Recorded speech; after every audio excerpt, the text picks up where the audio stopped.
Next అండి 3 piece set item అనమాట. So మనకి ఇదంతా వర్క్ వస్తుంది. టాప్ మీద ఏదైతే వచ్చిందో ఇదంతా వర్క్ వస్తుంది. అండ్ ఇది వచ్చేసి దుపట్టా 2 కలర్స్లో దుపట్టా అయితే ఉంది, 2 కలర్ షేడ్లో. అండ్ దీనికి వచ్చేసి బాటమ్ పార్ట్ చూద్దాం. ఇది వచ్చేసి బాటమ్. సో మస్లిన్ సిల్క్లో వస్తుంది. So 3 piece set item. And అందులోనే మరో కలర్ వైట్.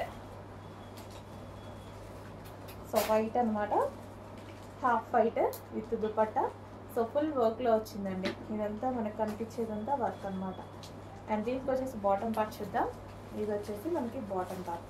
కంప్లీట్గా మనకి ఈ విధంగా 3 పీస్ సెట్ ఐటమ్ వస్తుంది. And next colour yellow. So dupatta 2 colours కాంబినేషన్లో చాలా బాగుంది. అండ్ దుపట్టా మీద కూడా వచ్చేసి చమ్కీ వర్క్ ఉంది, సీక్వెన్స్లో చమ్కీ వర్క్ ఉంది. డ్రెస్ మీద ఓవరాల్గా ఈ విధంగా థ్రెడ్ వర్క్ వచ్చిందండి. 3 పీస్ సెట్ వస్తుంది. అండ్ దీనికి వచ్చేసి బాటమ్ పార్ట్. అండ్ మరో colour wine. So wine colour 3/4 hands వస్తుంది. And soft muslin fabric. And దీనికి వచ్చేసి బాటమ్ పార్ట్ చూద్దాము. ఇది వచ్చేసి bottom part. Complete 3 piece sets soft మస్లిన్లో ఉంటుంది.